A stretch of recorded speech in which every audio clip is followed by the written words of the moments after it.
guys, and today we are come back at you playing Asagao Academy Normal Boots Club. We are, this is the third episode in, and we just talked to Shane, and we have a decision to make. So are we going to talk to Shane, or are we going to give him a space? I think we're going to talk to him. What's the hurt in talking to him? So you play games then? Shane looked over at me. I've always been interested in video games, but I didn't get to play them much growing up. They're really expensive, and my dad couldn't afford them. But I used to go over to my friend's house and play there. Shane didn't respond. Now what? I was out of stuff to say. What did you play? What? Oh, Mario Kart. We'd get into battle mode in the triple deck. He would drive around by himself on the top level, and I'd try to booby trap the lowest level. There's a good spot next to the ramp. I'd wait there until my mom came racing down the ramp to find me and then smash her with a red shell. Shane's angry stare faded. He was smiling. Sort of. He made the whole room seem 10 shades brighter. Maybe I was more relaxed. Your mom must have been mad. She was, but she always let me do it. Probably on purpose. Did your mom? A door slid open. Mimi and her friends, a couple of chattering girls, entered the classroom. They stopped and stared from me to Shane. It was clear they thought they were interrupting something, even though we were sitting on opposite ends of the room. Sorry. No, it's fine. I'd be lying if I said I wasn't happy that they caught me talking to the Shane of the Normal Boots Club. The girls went to their desks and sat down. What were you... Shane was staring at me again. An odd, hurt look on his face. I immediately felt like I was caught doing something I wasn't supposed to. Did he know what I was trying to do? But I mean, it wasn't like I didn't want to talk to him. He was an interesting guy. It's not like I only talked to him because he was Normal Boots. But he turned, pulled out a notebook and some pens, and scribbled away, thoroughly ignoring me. The air was stuffy. I tugged at the collar of my shirt, sweating. The girls kept looking at me over their shoulders as if they expected something. I smiled hesitantly at them. They smiled back and then started a conversation among themselves. The atmosphere was broken. I heaved a sigh of relief. What was up with these Normal Boots guys? John was really nice when I spoke with him, but PG and Shane seemed to hate me. They were anything but normal. I waited for Mai to come to class, wanting desperately to tell her what happened. But then the bell rang and Miss Shizuka started teaching.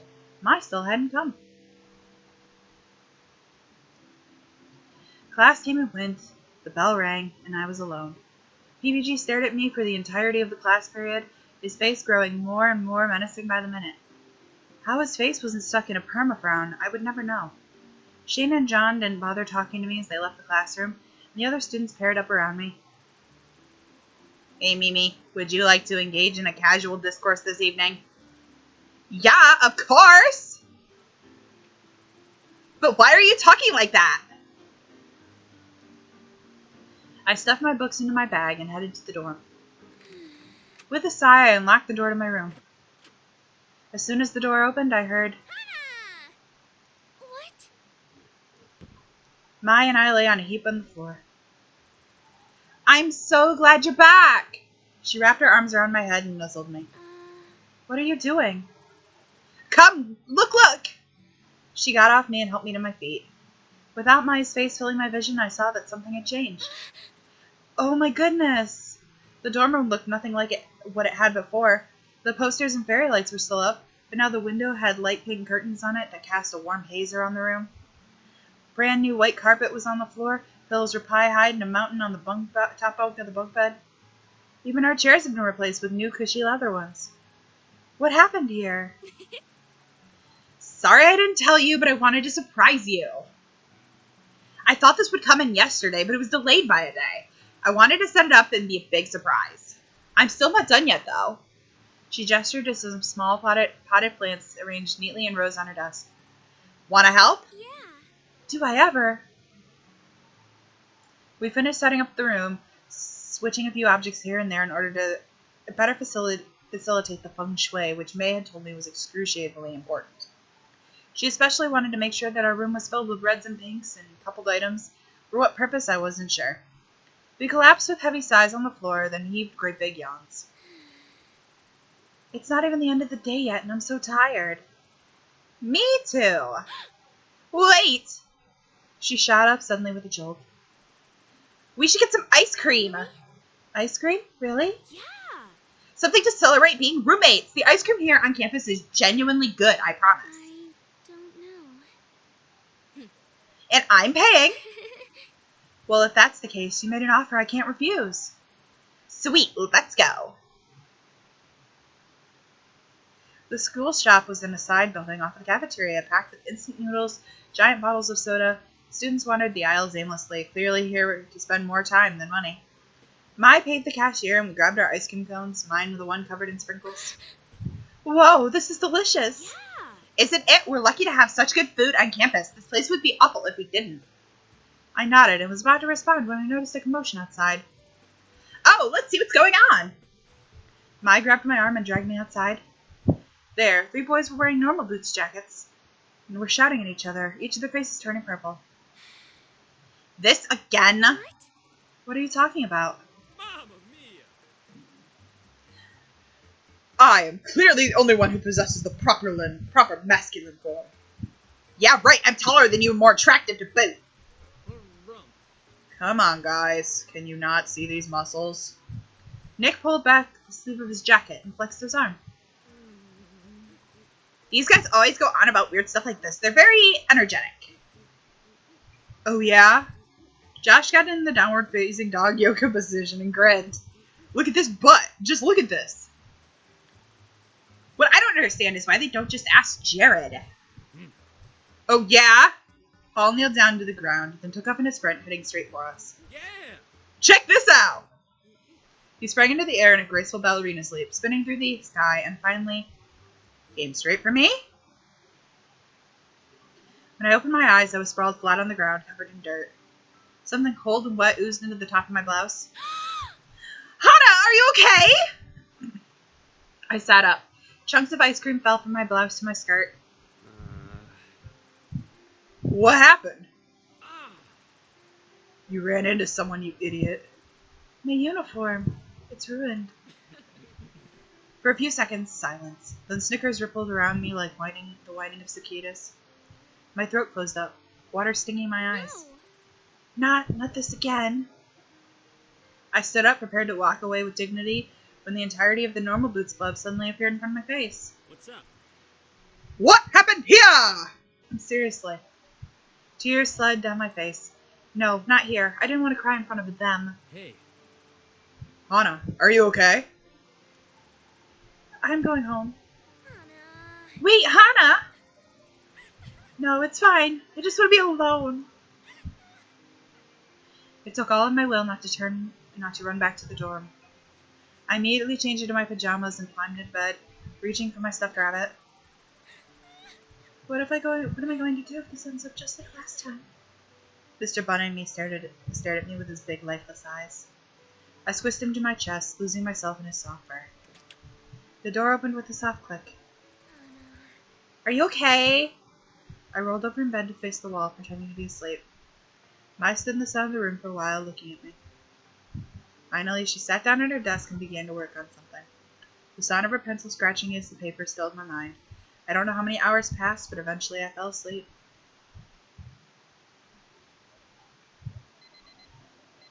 I woke up to my alarm beeping, feeling only the dread of hours to come.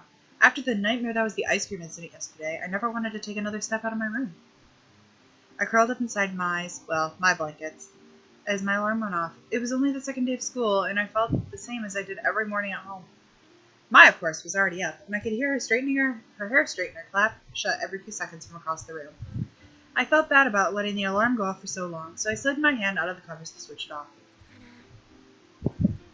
Hana, get up, sleepyhead! I know you're awake! I didn't even have the time to poke my head out before Mai's body slammed under the edge of my mattress, bouncing me up. She jumped from almost halfway across the room. Morning. Ha! You can't hide from Mai! Sorry. I was breathless, and I paused to calm my heart before speaking again. Are you worried about what happened yesterday? No one cares about it, Hana. I almost forgot about it myself. She must have seen my face. She brought an arm around my shoulders and pulled me closer to her. For real though, we're gonna go to class, and no one's even going to mention it. mention that you made a huge fool of yourself yesterday. You could have put that better. I'm kidding. It might have been a big scene, but it totally wasn't your fault. It was Paul, alright? When you jump, you have to calculate your trajectory, just like I did now. He could have learned a lot from a master like me. Get dressed and cheer up. I could bottle your gloom and sell it to a wizard. What if you used it for evil? You can't let that happen, Hana. Her smile was wide enough to bridge a gap between the continents. The beginnings of tears pricked at the back of my eyes, but this time they were for a different reason. I opened my closet and tried the void, looking at the sad lump of clothing inside, slathered with dried-up ice cream. I only had 2 uniforms, which cost my dad an entire month's salary. If I wasn't able to get the stain out of this uniform, what would I do? Sighing, I took my second uniform off its hanger and slipped it on, just as Mai waited impatiently for me. Ready to go? I guess so. Yeah.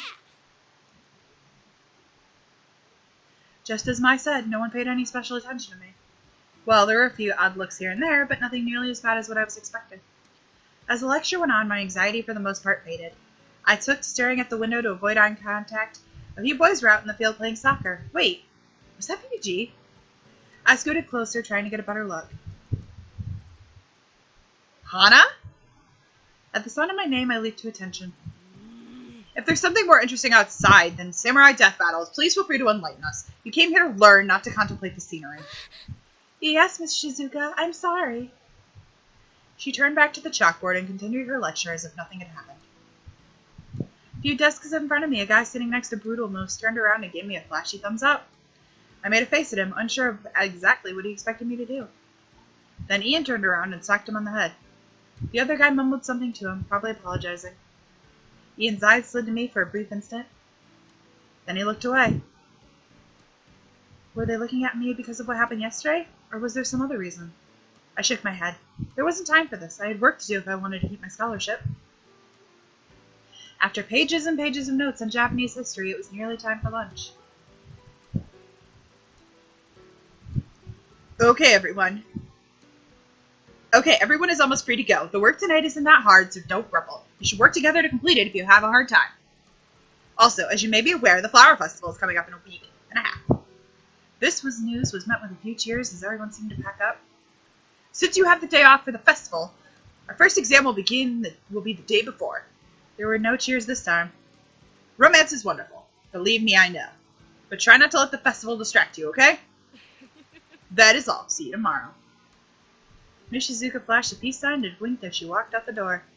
What a weird teacher. Ugh, that lecture was so boring. Mai walked beside me, a tray in her hands. We were shuffling through the cafeteria trying to find a seat. Didn't you say that yesterday? Probably, but it's true for today too. Help me! I'm going to die of boredom! We have an assignment to keep us busy, Mai. What? We already have work to do? How did you not hear that? Mai sighed dramatically and then leaned to the side and rested her head on the crook of my neck. I reached up to pet her head a few times, but she straightened before I could do it. Oh God, Hannah! Paul's walking over here. He's looking at you. Does he look angry to you? Why is he coming over here? Do you think he's going to kick you again? The same Paul who humiliated me last night strode towards me. I instinctively backed away, but he kept coming closer. Hey. I'm glad I found you. He don't look angry to me. In fact, he was giving me an odd left-sided smile. I wanted to make sure you weren't hurt or anything. You ran off before I could properly apologize. I looked down at my feet. It was embarrassing enough that I ran off crying like a little girl, but to know I made them feel bad was even worse. At the same time, the image of my ruined uniform popped into my mind. I couldn't tell whether I was more angry or embarrassed, whether I was feeling something else entirely. I got you pretty bad, didn't I? I think I ballerinaed too hard. He tilted his head to the side. It's a shame you're not wearing the uniform from yesterday. I like the pink splotches on you. It matched your hair. A deep, sick feeling crawled up from my stomach to sit in my throat. My dumb, stupid hair. Everywhere I went, people made fun of it. I thought the normal boots guys were different, and he was trying to apologize. Then why would he say something like that to me? Now, for the first time, I thought of dyeing it a different color, but quickly dismissed it. Paul was waiting for a response, Mai giving me a quick nod as if warning me not to mess this up. I mustered up my best smile, hoping it was at least somewhat convincing. It's okay. I'm fine. Don't worry about it. Anyway, I'm more than happy to pay for the dry cleaning. Josh and Nick and I feel really bad about everything. We never made a girl cry before. Well, not by physically injuring her, I guess. Thank you, but I was just going to scrub it in the sink. Dad and I could never afford things like dry cleaners, so I was surprisingly good at hand washing things. That's going to need more than just hot water and soap, trust me. Tell you what, I have a friend who's a natural with that kind of stuff. I'll ask her to get the stain out for you. Just meet me later, bring your uniform, okay? And I'll try not to kick you this time. Without giving me time to say yes or no, he nodded and turned to leave. He spun quickly back around. I flinched. Are you in, my, right? Do you guys have a table? The cafeteria's pretty full right now. You can sit with us if you want, just for today. Yes, we'll go, right, Hana? Lunch. With the Normal Boots Club? Maybe. Maybe I really could become friends with them. And then no one would bother me again. Not for my hair, the ice cream incident. Right? Yeah. Yes, please. Alright, follow me, ladies. He led us to the middle of the cafeteria where the Normal Boots Club sat with the table all to itself. Hey, you found her! Your hand alright? I nodded, blushing as I took a seat at the edge of the table next to Paul. I forced herself between Jared and PBG. Her eyes were only a few sparkles away from forming huge hearts. Really subtle. So, Hana, we saw that you were upset and we were all worried. Are you feeling better? PBG looked at me, clearly concerned. My heart was beating hard against my chest, but I wasn't sure whether it was because I was nervous or it was because the sad look on his face made me want to give him a hug. Or maybe it was because I was about 2 inches away from Paul and only an arm's length away from all the other guys. As I tried valiantly to open my mouth, whispers sped around the lunchroom. Look at those girls over there! Who do they think they are? How come they get to sit there? I wish Senpai would notice me. Main characters get all the luck. Suddenly my thoughts turned dark. Could it be that by getting close to these guys, I was setting myself up as a target instead of getting perfection? My thoughts spun in my head. I was suffocating. PBG was still looking at me, even more worried than before. I'm fine, thanks for your concern. Please don't feel bad, it was my fault for getting in the way. I'm sorry for causing such a scene, I should have controlled myself better. I hung my head. I wasn't sure how to act around these guys, so I defaulted to extremely polite. My father would have been proud. Anna, don't apologize. It was Paul's fault. Right, Paul? Nick shoved Paul, who looked exasperated. I apologized as best I could, Nick. Give me a break. It was a relief that PBG wasn't staring at me anymore. Almost no one was. I can't talk. Almost no one else was paying me or my any attention. Shane, however, was still shooting me quick, suspicious glares. It's almost like he didn't want me there, and I felt uncomfortable. Hey, Hana. Hey, Hana! How do you like it here so far? Good, how about you? I like it here, thank you. Gerard smiled at me and then turned away. I picked up my food.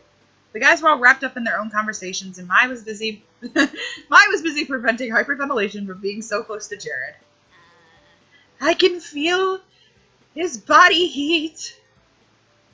Oh dear. Hey. You doing okay, Hana? The smiling Satch turned to me.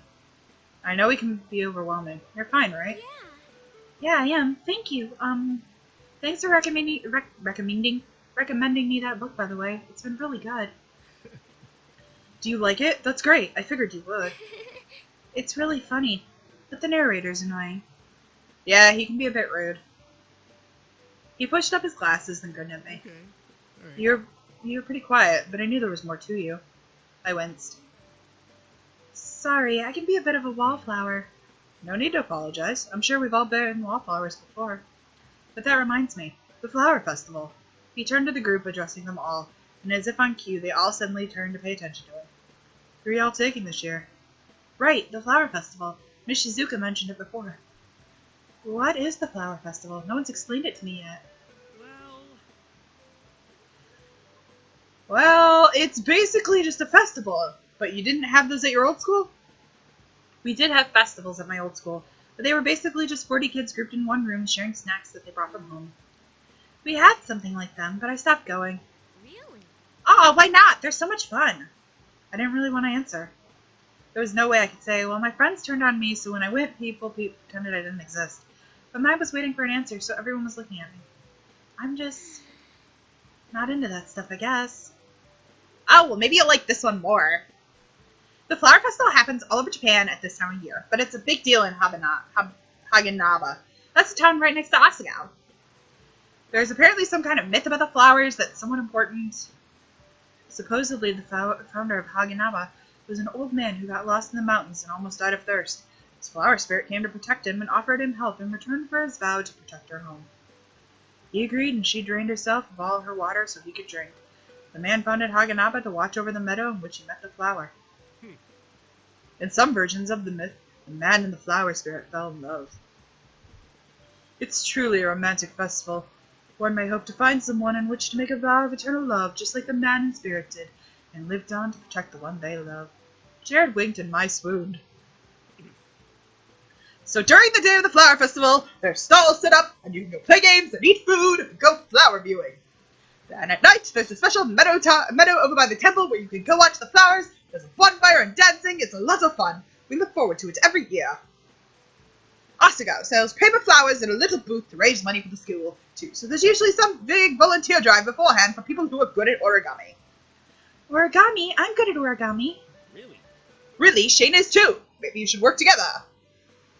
Shane gave a tight-lipped smile. Somehow I didn't think that would be happening. Hey, speaking of, I swear you rejected 10 girls last festival season. I mean, that's nothing compared to me, naturally. But there were so many girls with broken hearts, even I couldn't mend them all. You still hung up on your English girlfriend? What? Shane flinched, visibly taken aback, then he shrugged. I don't talk to her anymore. Oh, Shane, I just want you to be happy, that's all. He wiped away a fake tear, and Shane grimaced. How great would it be if someone asked me? Maybe even one of the normal boots guys did. No, I doubted that would ever happen. They were only letting me sit here because they physically assaulted me. I sighed and cut my beefcake with a plastic knife. So, any girls in mind, fellas? Besides me, Mai shifted nervously. Her eyes kept flicking from Jared to her french fries. She looked like a child who had stolen several cookies. Jared spread out his arms and raised an eyebrow, a god waiting for names to fall into his lap. I'm thinking of going solo this year, to be honest. Yeah! Same! Man, you guys are boring! You aren't much better, man.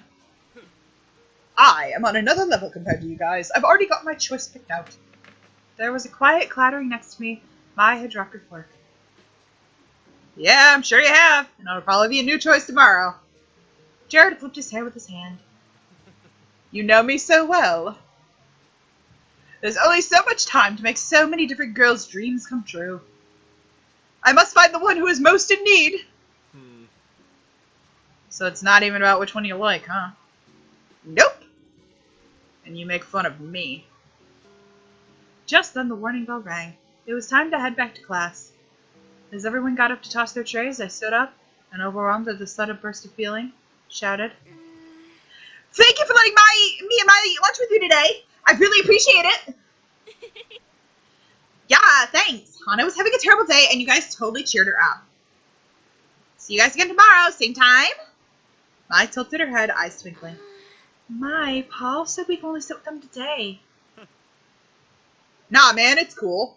Paul waved his hand in dismissal, almost wrapping his tray with the other. The cafeteria is really crowded, and we have extra room at our table. People are afraid to sit with us or something. Well, we did kick a girl yesterday. All three of them shrugged at the same time and then left the room, moving in unison like a pair of synchronized swimmers. Jared jumped his tray and jogged to catch up with them. As soon as they were out of earshot, Mai took my hands in hers and jumped up and down. You did it, Hana! We get to sit at the popular table! I've been trying to do this for 2 years and you did it in 2 days! She dropped her hands and made a, jokingly, I think, angry face. Make characters have all the fun! Alright, and this is where we are going to stop this episode of Asagao Academy. Thank you so much for watching. If you liked what you saw, please like, comment, subscribe, and I will see you next time. Bye!